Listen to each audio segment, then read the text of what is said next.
Good morning students. बच्चों, हमारा जो अध्याय संख्या भूगोल द्वितीय भाग के भूगोल विषय में जो द्वितीय भाग का जो टॉपिक चल रहा था वो है अफवाह तंत्र। उसका बच्चों आज हम आखिरी वीडियो है यानी आखिरी टॉपिक जो है उसको पढ़ने जा रहे हैं। इसके बाद हमारा जो ये चैप्टर है वो ख़त्म हो जाएगा। तो आखिरी जो टॉपिक है हमारा इस चैप्टर का वो है बच्चों नदी जल उपयोग की सीमा, यानी एक जो नदी जल का उपयोग अपन करते हैं उसकी कितनी सीमा होनी चाहिए, किस हद तक अपन किसी भी नदी के जो जल को है उपयोग में ले सकते हैं। भारत की नदियाँ प्रतिवर्ष जल की विशाल मात्रा का वहन करती है, लेकिन समय व स्थान की दृष्टि से इसका वितरण समान नहीं है। बारहमासी नदियाँ वर्ष भर जल का वहन करती है, किंतु अनित्यवाही नदियों में शुष्क ऋतु में बहुत कम जल होता है। वर्षा ऋतु में अधिकांश नदियों का पानी जो है बाढ़ के रूप में व्यर्थ हो जाता है और समुद्र में बह जाता है।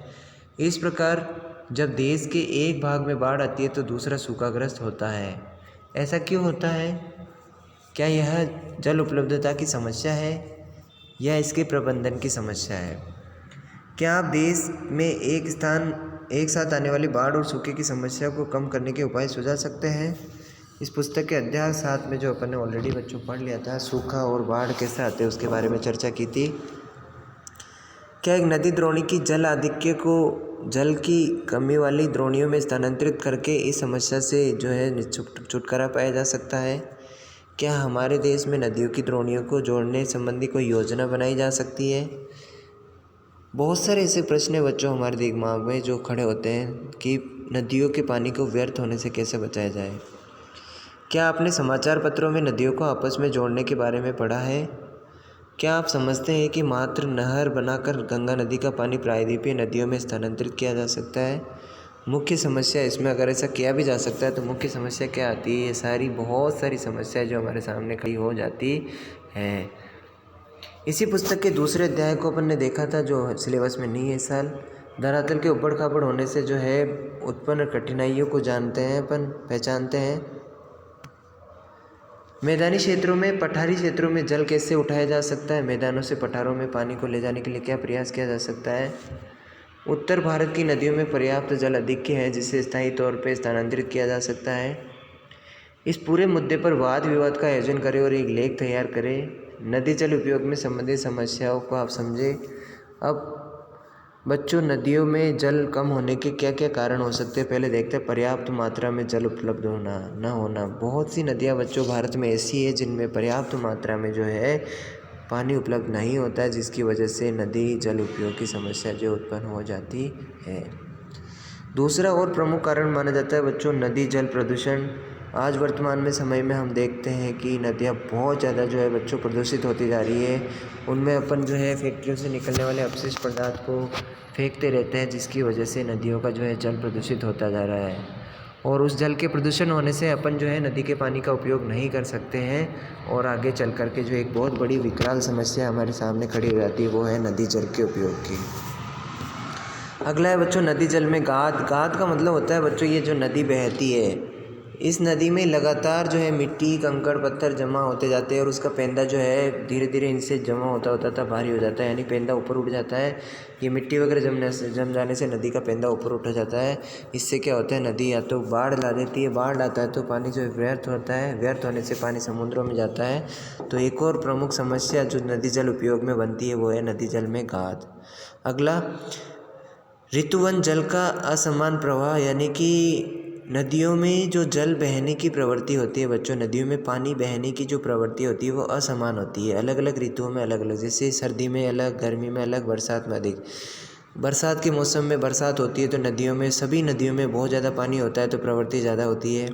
गर्मियों में बरसात नहीं होती है तो सूखा रहता है, इस वजह से नदियों का जो है प्रवाह तंत्र भी बच्चों कम हो जाता है।